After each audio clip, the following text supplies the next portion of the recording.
আসসালামু আলাইকুম, আমি ডাক্তার নাদিয়া আফরোজ, মনোরোগ বিশেষজ্ঞ। বর্তমানে অ্যালায়েন্স হসপিটাল লিমিটেডে নিয়মিত চেম্বার করছি বিকাল ৩টা থেকে ৫টা পর্যন্ত।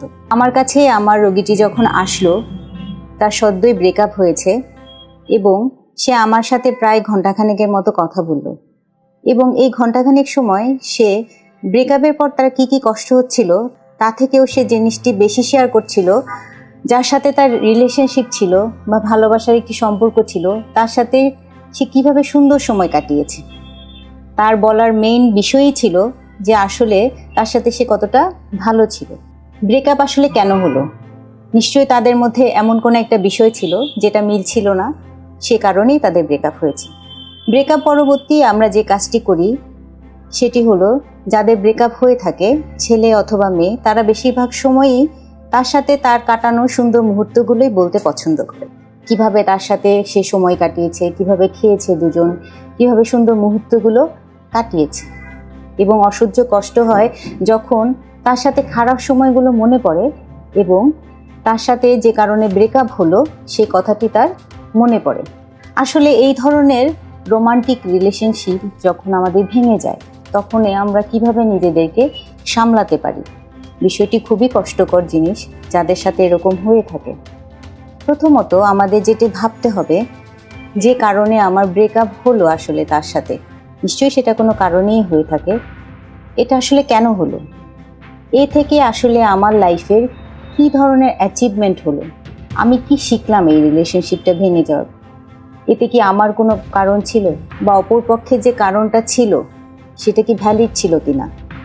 ধরেন কোনো কারণেই ভাঙেনি, নিজের দোষের জন্যই সেটা ভাঙবে। আপনি কি ভেবে দেখেছেন কখনো পজিটিভলি সে কারণটা আপনি শোধরানোর মতো যথেষ্ট সময় আপনি পেয়েছেন? এবং একটি রিলেশনশিপ ভেঙে যাওয়া মানে কিন্তু জীবনটা শেষ হয়ে যাওয়া না। আপনি ইন ফিউচারে এই রিলেশনশিপটা ভেঙে যাওয়ার ফলে যে লার্নিংটা আপনার হলো, সেটা কিন্তু পরবর্তী জীবনে আপনি কাজে লাগাতে পারবেন। আপনি আপনার কষ্টগুলো শেয়ার করুন পজিটিভ ওয়েতে, আপনার বন্ধুবান্ধব, প্যারেন্টসের সাথে। সেখানে লজ্জার কিছু নেই। শেয়ার করলে যেটা হবে, আপনি নিজেকে যেরকম ভেন্টিলেট করতে পারছেন, একইভাবে আপনি পরবর্তী জীবনে কিভাবে চলবেন সে সম্পর্কে আপনি ভালো পরামর্শ পেতে পারেন।